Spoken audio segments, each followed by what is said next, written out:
ශාසන භාරධාරී නායකත්වයන් දරපු මහා කාශ්‍යප මහ රහතන් වහන්සේගේ පටන් පැවතෙන ආර්ය මහා සංඝ රත්නය උන්වහන්සේලා දරාගෙන මේ අරහත් ධජය සුණා පරන්තයට යන්න හදනකොට මරයි කපයි කොටයි කියනකොට නෑ ඉවසන්නම් කියලා හිත හදාගත්ත පරම්පරාවේ ආර්ය මහා සංඝ රත්නයේ පින්නතුනි කවදාවත් කම්පා වෙන්නේ නැහැ.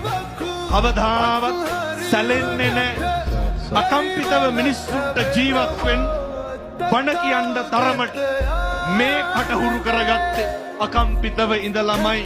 ඒ නිසා අදටත් මෙනෙහි කරන දෙයක් තමයි මිනිස්සු දෙන්නේ මිනිස්සු ගාව තියෙනේවා පුට්ටස්ස ලෝක ධම්මේහි චිත්තං යස්සන කම්පති.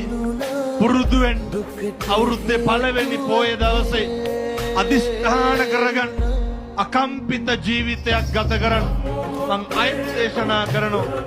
අනේකගේ අසත්පුරුෂකම අනේකගේ නොහික්මුණුකම අනේකගේ විනයක් නැතිකම අනේකගේ නොමිනිස්කම අපි විනයක් නැති වෙන්න නරකයි. අපි නොමිනිස්කම් නැති කරගන්න නරකයි. අපි නොහික්මුණු ඇත්තෝ වෙන්න නරකයි. අපි ගාව තුල තියෙන්න ඕන සත්පුරුෂකම විතරයි. සීල සම්පන්න භාවයේ විතරයි. අනේක තුල වෛරය ඇති. අපි ගාව මොකක්ද තියෙන්න ඕන? මෛත්‍රිය. අනේක තුල අකාරුණික භාවය ඇති. අපි ගාව මොකක්ද තියෙන්න ඕන? කාරුණික භාවය. ඒ නිසා මේ තරුණ මහත්තුරුන් අම්මලාට තාත්තලාට මේ මහා සෑ රජුන්ගේ ආනුභාවයෙන් වෛර නැත්තෝ වේවා.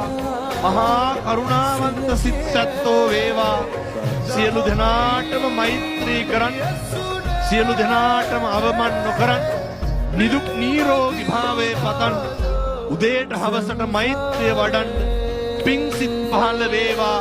මේ තරුණ සිත්වලට තුරුණු සිත මගින් බෙදාදෙන මේ අමාදහම් ගඟුල තුලින් ඒකිනි ගන්න සිත් නිමෙන්ඩ නිමණ්ඩ ශක්තිය මහා සෑ රදුන්ගේ ආනුභාවයෙන් ලැබේවා. සාදු කියලා කරන්න.